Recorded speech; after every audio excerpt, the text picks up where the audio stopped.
If you went home Yeah. and there was a beautiful cake on your counter, Yes. would you ever assume it came from nothing? No, I wouldn't. Why not?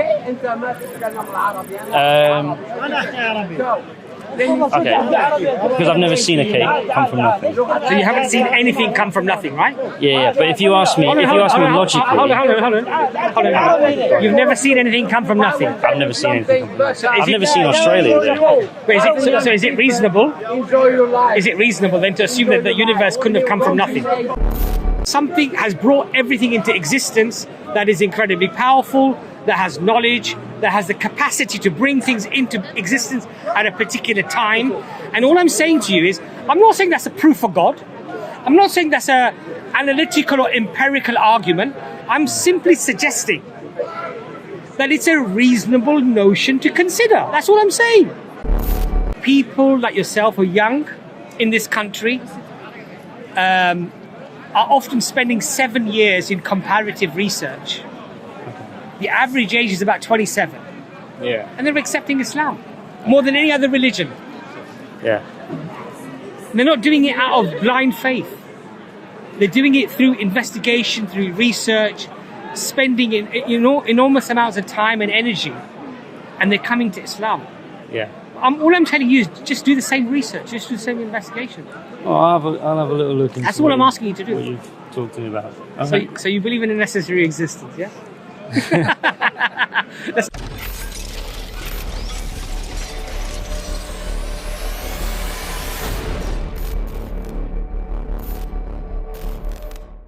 If you explain. But let me go back to my point to you. The point about if you were people 40 years thinking old, it's eloquent and beautiful, that to me is something subjective. But my point to you is this: you're looking at it from a 7th century perspective, right? I'm saying today, if you were 40 years old, Yeah. known by your family, known by everybody that you couldn't read or write, Yes. then you start coming up with a book. You come up with a book Yeah. that becomes the most eloquent speech in the English language that has ever existed and that will ever exist. Yeah.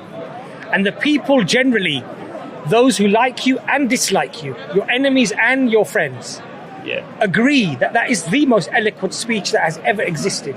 But not everyone does agree with that, do they? I'm telling you that the miracle of the Quran, Yeah. or the challenge, was for the classical Arab speaker of the 7th century. Yeah. I'm talking about today in the English language. If you were to come up with a piece of work and then it became the standard, Yeah. in fact, it became the standard by which all English would have to adhere to in terms of its eloquence and its structure. Yeah. Yeah. And not only that, but you would come up with legislation that would be relevant today and even in 14 centuries later. What would you? That would be unequaled. What would you think if I did that then? Like nowadays, what would you? I would have to say it's a miracle. It's outside the capacity of a human being. Would you not? Would you not? I would say reasonably it's outside the capacity of a human being to come up with a book with prophecies, with things of nature that you have no knowledge about, that doesn't even exist today, things of history that people have got wrong, that you seem to be getting right. You have prophecies that all come true. You have a book that you write, which is completely from memory. Okay, that is unequaled throughout history and will never be equal in the future. I would say that's outside the capacity of a human being. Yes. I think maybe we've got a different standard then. So would you say it was humanly possible? No. I probably wouldn't. I wouldn't say it's. Well, I don't know if I'd say it's humanly possible. What my position would be is, I realise that. I'm so sorry. We keep moving. That's all right. My position would be that I'm aware that I'm not the smartest guy in the world, and I don't know a lot of stuff about a lot of stuff. My position on that would be, I've got no idea how I did that. No, I tell you what your honest position should be. Once you investigate that, it should be at the very least that this person has claimed that he's going to come up with a bit of literature, a book, and he's going to challenge every English spoken person that you can't better or equal this book in any way whatsoever. I don't really know what that means. Hold on a second though. Yeah, look, it's not just one challenge though. I know. It's a multiple challenge, multifaceted challenge. And the honest you would say that if all of the most eloquent people of the time today accept that this illiterate man has just come with something that we can't even defeat, we won't be able to even manage to come close, let alone challenge it, then the honest you would say, you know what, at the very least this guy's done something incredibly remarkable, and I need to investigate how he's done it. You'd at least do that, wouldn't you? Right? And then if this person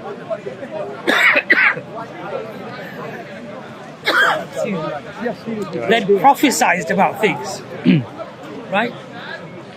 Yeah, I mean that's something that at the moment I'm obviously just taking your word for it. I understand. I don't. So when you start adding all of the other facets together, what you realise is that an honest person would have to argue, how did he manage to come up with this? And when you exhaust all of the rational possibilities, the only possibility you're left... Look, I know it's difficult for you to appreciate what I'm saying. You know why? You haven't taken this journey yet. You haven't analysed the claims. Yeah, not the... You haven't analysed the reasons, have you? Let's be honest. Well, I haven't got over the first step, which is accepting that God exists. Well, but your first step was that you agreed that there has to be something. Something in existence. Well, as in there always has to be something that existed. You accepted that notion. You accepted that it is illogical to have traverse an infinite series of events. I don't know if I did accept that. I think you did. Did I? Yes. Okay. I mean, I don't want to bully. I don't want to bully you in the conversation. Maybe I did. But I can't remember what. But do you think that you can have an infinite series of events to come to this event today, which is a finite beginning of the universe? Again, that is something that I would say is so complicated that... Sorry? That's something I would say is so complicated that my position is I don't know if that's a possibility. Okay. Not knowing is often a reason for people to simply stop thinking. Yeah. Well, it is. I'm definitely open to hearing. If there were an infinite number of steps before this step, and there were an infinite number of steps after this step, could I ever traverse the infinite series of steps? Couldn't get to the top. No. Could I ever get to the top? No. There is no top. No. Yeah. Because it's forever. Yeah. So that's why I'm asking you. But can you traverse an infinite series of steps? If you're on one of the steps, could you sit there and say, am I on an infinite number of steps? So you've already climbed an infinite number of steps, and there's still another infinite number of steps ahead of you. Yeah, but we are like in the analogy, we're on a step right now. Yes, we are. But that's why it's a finite step. So it couldn't have been an infinite series before. Infinity is very confusing, isn't it? You've agreed that you can never traverse an infinite number of steps because it's forever. Yeah, you can't traverse it, no. But our universe began at a certain point in time. Yeah. It's not infinitely in the history. The Big Bang happened at a particular time. We don't know what was. But our universe had a finite beginning. Yeah. Okay. Yeah. So, because it had a finite beginning, it cannot have an infinite past or an infinite potential. The universe as we know it. As we know it. Yeah, I guess because we know that there's a beginning to it, it doesn't have an infinite past. Could there ever be a situation where nothing existed? I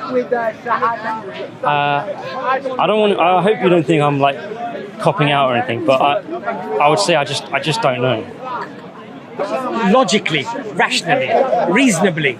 Well, I'm not asking you about empiricism here. I'm saying to you, can something come from an absolute void of nothingness?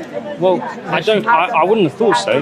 No. But that's one of those things where you said logically. I'm saying I don't know how you rule it out to 100%. Absolutely. That's what I'm saying. Okay, if you went home Yeah. and there was a beautiful cake on your counter, Yes. would you ever assume it came from nothing? No, I wouldn't. Why not? Okay. Because I've never seen a cake come from nothing. So you haven't seen anything come from nothing, right? Yeah. But if you ask me, logically, Hold on. You've never seen anything come from nothing. I've never seen anything come from nothing. I've it- never seen Australia there. But is it reasonable? Is it reasonable then to assume that the universe couldn't have come from nothing? If a cake on your counter could not have come from nothing, how can you then claim that the universe itself came from nothing? I didn't. Or what created the universe came from nothing? No, I didn't. I would say if you're asking me in the normal conversation about a cake, I would be like, no, of course it didn't come from nothing. But when you say logically, can you rule that possibility out 100%? Then I remember what I said to you. Our conversation is on balance of probability. yeah, no, It's more reasonable.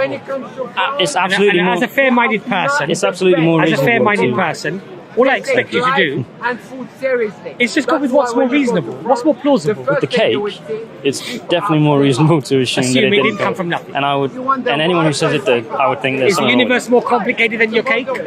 It's incredibly more complicated, which is why I Incredibly more can't. complicated, yes? Which is why I can't give as confident an answer. No, I think what you should then say, something that is incredibly more complicated and has more energy and more power and more organization than the cake, Yeah. has more reasons as to why it couldn't have come from nothing, not less reasons. Why?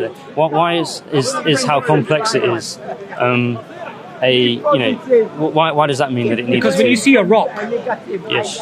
you're not as, when you see a little rock, Yeah. you're not as let's say enthralled or interested or awe-inspired till when you go and see the Niagara Falls, which is also a big rock with water coming down it. Yeah. Because the size of something, the complexity of something, is something that creates more of an interest, more of a, let's say, more of a reason Yeah. and more of an importance, right?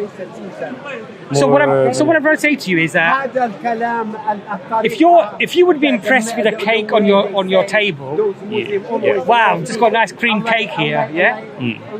I would say you should be infinitely more impressed with the universe Oh, definitely, I am. and where that's come from.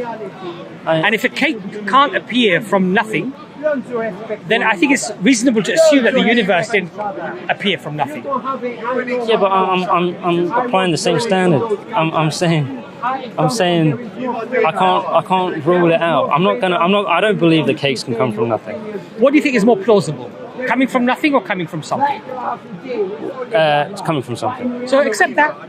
No, I can't Why though. do you want to accept that? Because Because you're afraid of where it'll lead to.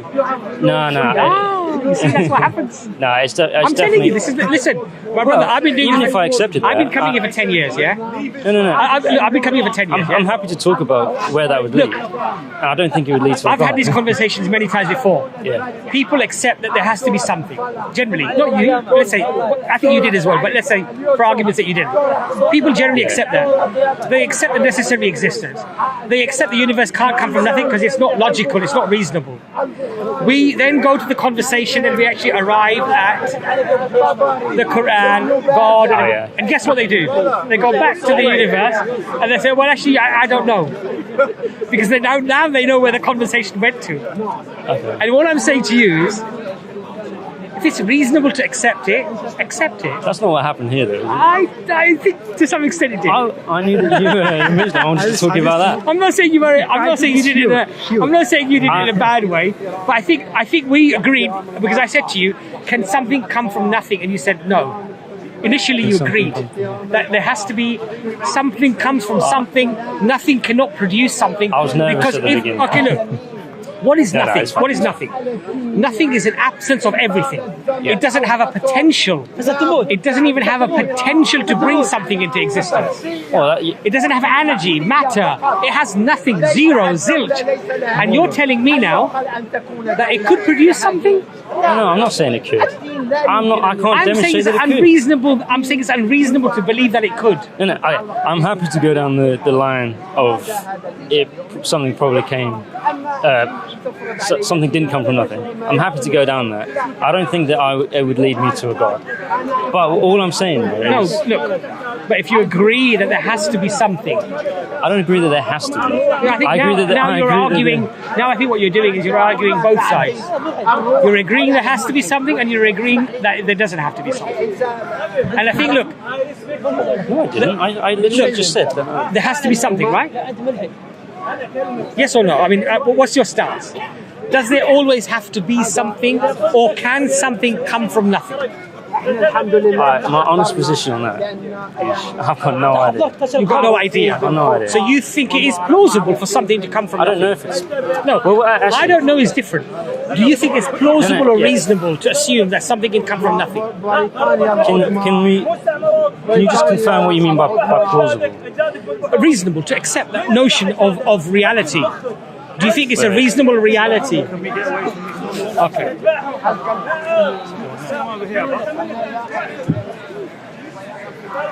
We try to stay away from the circus, but the circus follows us sometimes, you know? We have no choice.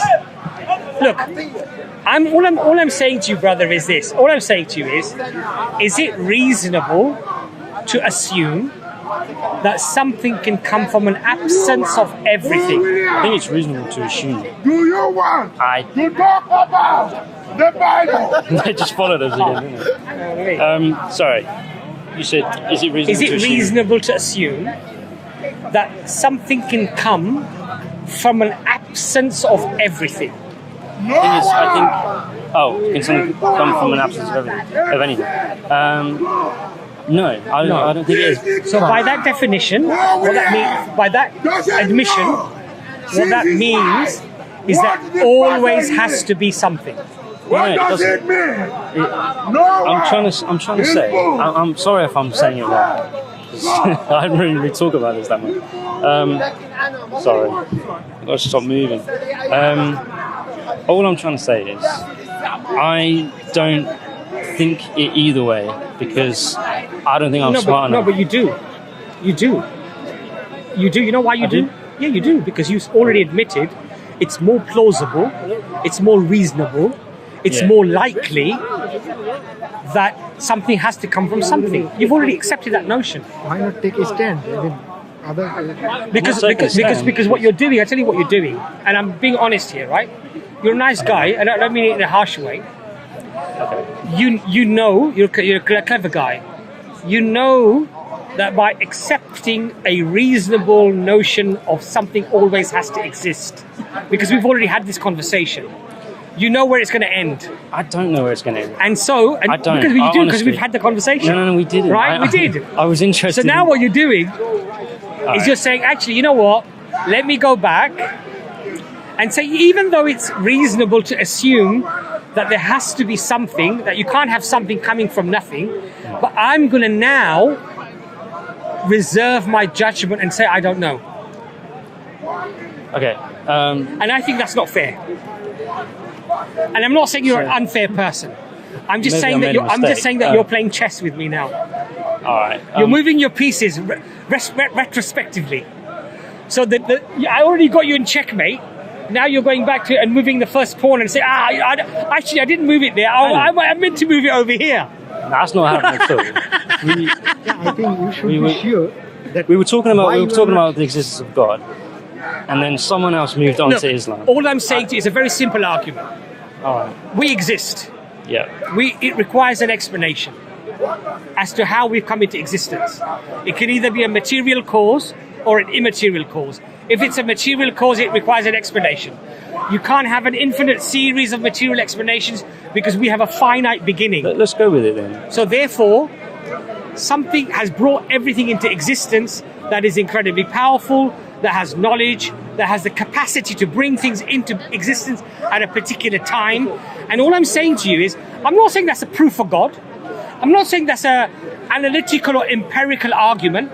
I'm simply suggesting that it's a reasonable notion to consider. That's all I'm saying. I'm not saying, look, okay, I'll prove God, now you must become a believer. I'm not saying that. Yeah. I'm saying this is a reasonable argument.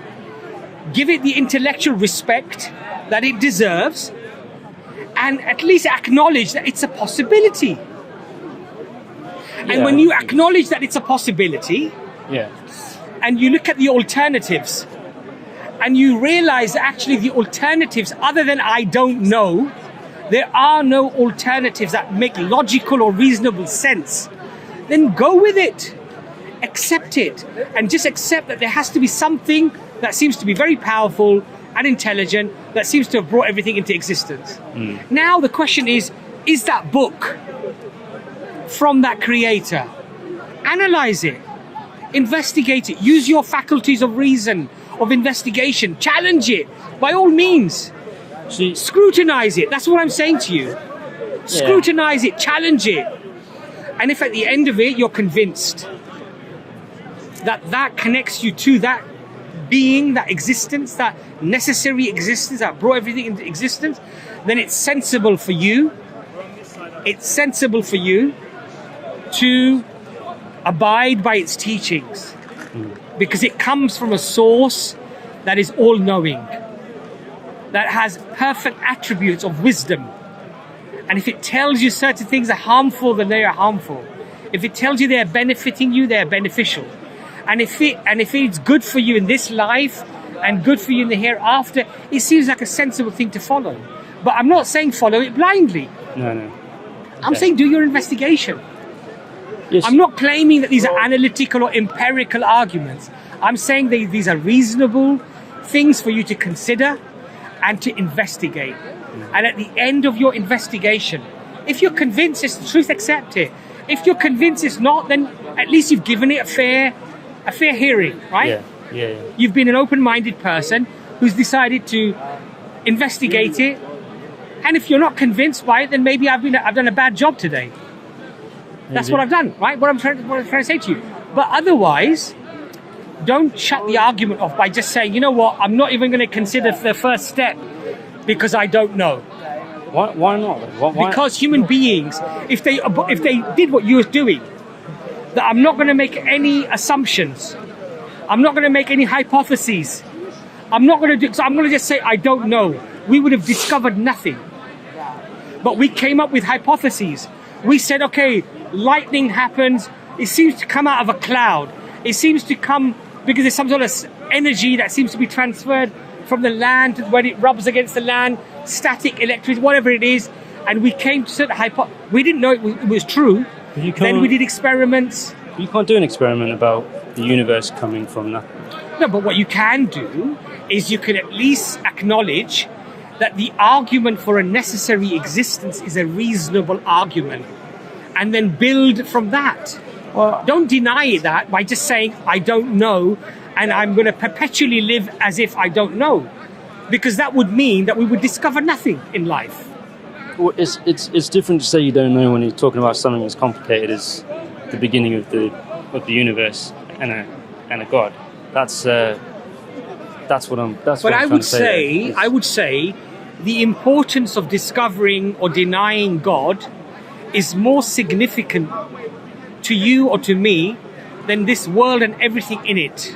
Yeah. I'll tell you why. Because whether you deny God or you accept God, both of these have an eternal outcome. Either an eternal nothingness or an eternal life for which you are accountable.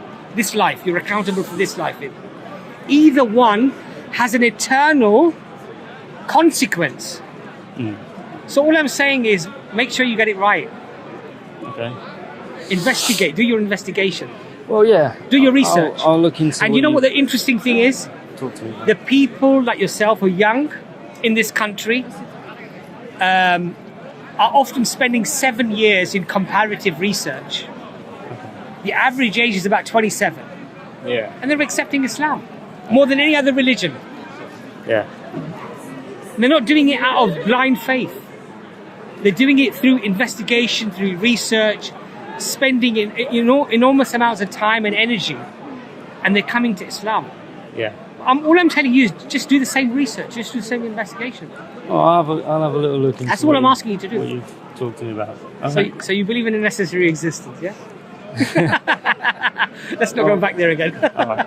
Anyway, it was really nice speaking to you. Yeah, I'm going to pop off. It was very nice. I'm sorry if I was like a bit over passionate or whatever, because sometimes it can come across that way. I don't mean to be. It might seem rude to you or whatever. The only thing is that I didn't want you to think I was trying to shift any goalposts. It was. I didn't feel like I was steering the conversation at all there. Yeah. We talked about God, and then the conversation moved on to Islam. I didn't try and move it away from that. I think when we first spoke, we agreed that something cannot come from nothing. I think we did agree to that. I think afterwards, at the end of the discussion, you said, actually, I don't know. So you accepted a notion, and then later, after about an hour and a half of our discussion, because you knew where the discussion ended up, I think you then said, actually, you know what, I don't know. What I'm saying to you is that this is not the... No, because it was different. It was a different point in the conversation. No, but you accepted a necessary existence. At the beginning, if you came up to me and said, do you believe that a cake can pop into existence? I would have said no. No. But then later on, we were talking about the logic of it. Yeah. And it's like, well, logically, can you rule it out to an absolute? And it's like, well, no, I can't. But I said to you... I didn't change my mind. No, but I said to you from the very beginning, we're not talking about absolutes here. Okay. We're talking about balance of probability. Okay, well, I just didn't understand that. Yes, you did, because I spoke to you about Australia. Why do you believe Australia exists? I've never been to Australia. You've never been to Australia. But on balance of probability, we both accept Australia exists because we have good reasons to believe so, right? Yeah. And evidence is to believe so. And people might say, oh, photographs of Australia. Well, the photographs of Australia could be New Zealand. How do you know it's not New Zealand? How do you know it's not Canada? Yeah. Yeah? But because we believe in testimony, multiple testimony, we believe in those photographs, we believe in the videos. There's people who come here with an Australian accent that we can't understand. I'm just joking. Right? So what I'm trying to say to you is that because of all of those reasons, we accept that notion, right? Yeah. Is it empirical and analytical? I would say, is it 100%? I would say, well, I'm as sure as I could be, but there are no 100%. There are no analytical or empirical evidences that could not be any other way. Okay? Yeah, but I'm not expecting you to abide by those rules. I'm just saying, is it more reasonable to accept that or this? Well, no, because... And if it's this, accept it. With the example of Australia, we're talking about testimony, maps and photos and stuff. That's all stuff that we know about. Yes. But when we're talking about the universe, we're talking about the concept of nothing. Yes. And we don't have any examples of that. No, but, so that's why I'm saying I don't know much. We can conceptualize that if somebody says nothing, it's the absence of anything. Yeah. So no matter, no energy, no potential. It doesn't even have a potential to bring something into existence. I was happy to move on from that, though. Yeah. I wasn't saying that I think that something. Look, I don't think you're a bad guy. I'm not saying you're shady. I'm not saying you're like, I'm not saying any of that. I think you're a nice guy. Thank you. I'm being honest. You're a very nice guy too. I think you're a nice guy. I'm being honest here, right? Yeah. But what I'm saying is that if we sort of agreed that it's unreasonable to assume that things can come from nothing, let's at least agree upon that. I'm not saying it's analytical or empirical to the extent where, we've seen photographs or we've got videos or we've actually seen nothing. I'm not saying that. Yeah. I'm just saying conceptually, it's reasonable to assume that if you have the absence of everything, that something cannot come from it, because there isn't an it anyway. It's the absence of it. It's the absence of everything. Yeah, I think it's reasonable to assume, and I was happy to move on and talk about fine. that. But and therefore, there always has to be something in existence. Okay, but then we're talking about. You think that thing would be God? It's necessary. No, I'm saying to you. Oh, it's necessary. It's necessarily that something then therefore had to always exist. Okay, fine. Let's go there. Yeah, and this thing, from it, everything else comes. Okay. And it seems to have immense power because there are more stars in the universe, just our universe, right, than grains of sand on every beach of Earth, on Earth. Yeah. More stars. And in fact, the new telescope they launched, the James Webb, they say that estimate could be 100 times greater. Okay. Yeah. So now bring in 100 Earths, and all the beaches of those 100 Earths, there are more stars in this universe than grains of sand of all of those 100 Earth's beaches. So whatever brought this thing into existence has to be incredibly powerful. Sure. Yeah.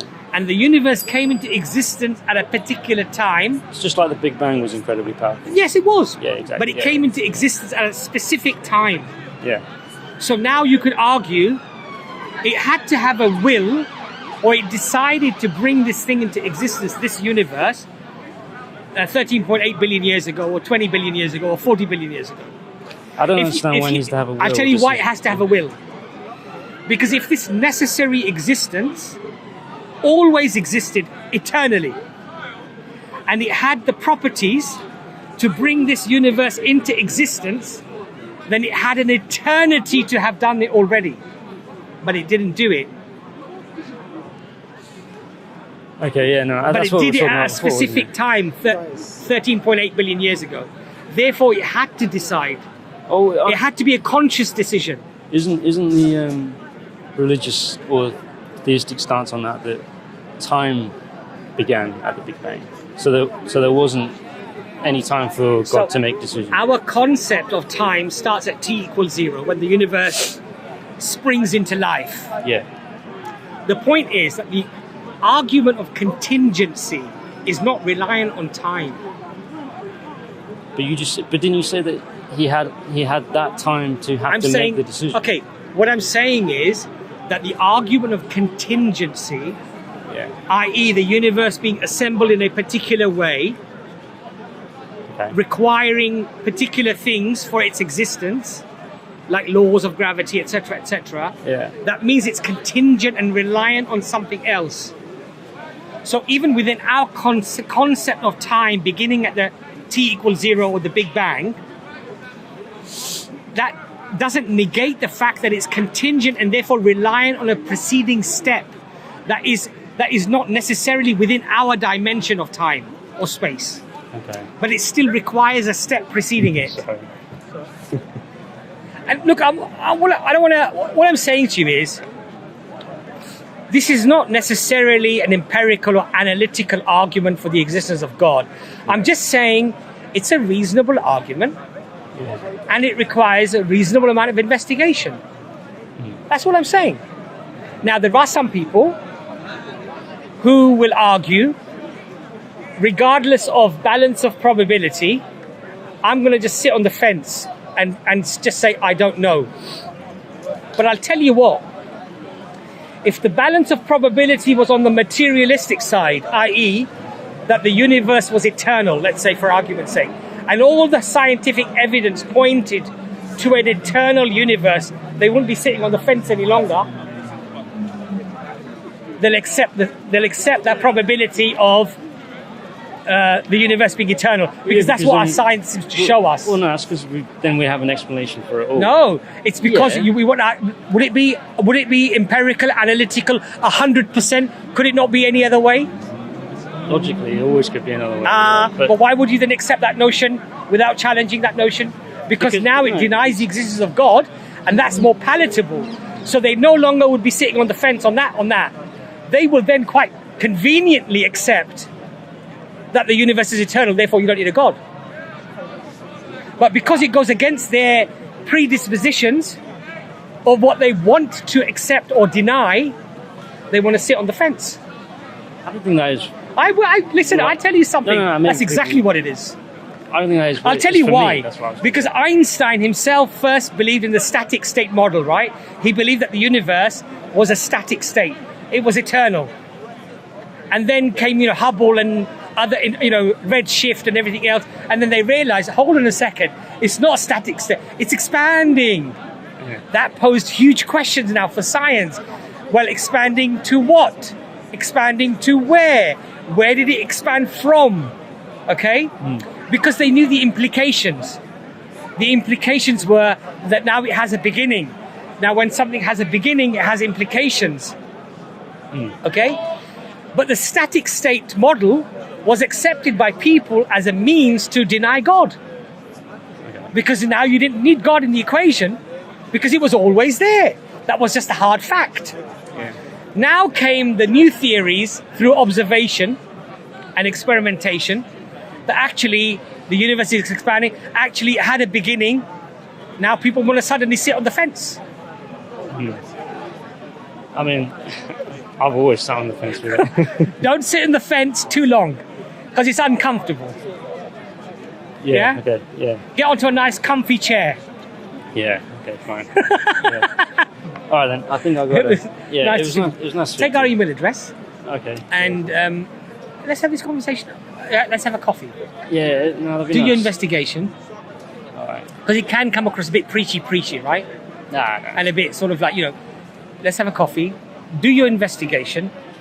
Well, I tell you truthfully, challenge anything that you find out about Islam, or you know about Islam, or you investigate about Islam. Yeah. All right. And if you're satisfied at the end, then accept it. And if you're not, at least you've given it a fair crack, fair chance. I'd accept it if I was satisfied, mate. Yeah. Sounds good. All right. Thank you very much. It was really nice to meet you. That was nice to speak to you. Anis, can you give him a card? Because then he can maybe he's got the card there. Oh, he's got the card. So our channel's on there as well, so you can view our video and stuff. Yeah. Okay. It's nice to speak to you. Nice You have a nice day. Yeah. All right, yeah, Okay. you too. See you.